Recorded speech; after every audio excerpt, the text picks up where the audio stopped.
More than 50 countries are gathering on the sidelines of a NATO meeting in Brussels today to talk about bolstering Ukraine's air defence. It comes 2 days after Russia's broadest strikes on Ukraine in months, including the capital, Kyiv. Well, joining me now is Dr. Patrick Bury, Senior Lecturer in Security at the University of Bath in the UK. He's also a former NATO research analyst. Patrick, thanks so much for taking the time for being with us. I want to begin by talking about what we witnessed 2 days ago in Ukraine, that upped ante of Russian attacks on Kyiv, when we saw missiles raining down broadly across the country. What does this tell us about the stage that the war is now at?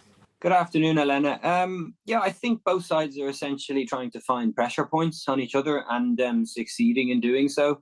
If you look at the Kerch bridge attack, which preceded the Russian bombardment of Ukraine and the other cities, it was obviously had its military objectives in terms of trying to cut or at least slow down logistics supplies to the forces, especially in the Kherson region of occupied Ukraine. I think then the response and what we were expecting actually from the Russians for a while had been increased attacks on critical national infrastructure using missiles.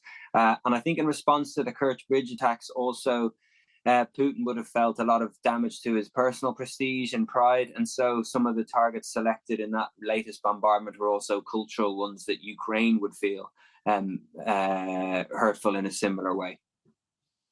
So if we've got a situation where perhaps Russia's not able to make progress on the battlefield to the extent that it would like to do so, what can we expect next in this war?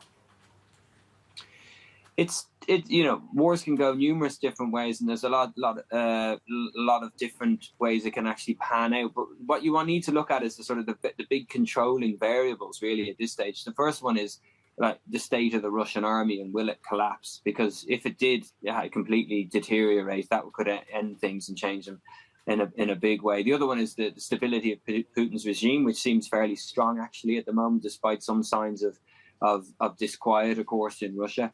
And the last one is the Western support for Ukraine, which is still very strong. So given those conditions, it looks like that Ukraine has got the momentum on the battlefield at the moment. And I think we could expect them, I think they're in a bit of a hurry, actually, to try and take back as much ground as they can before Russia gets all its mobilized forces in there, before winter hits, even though you can still fight in winter, it makes it a bit more difficult.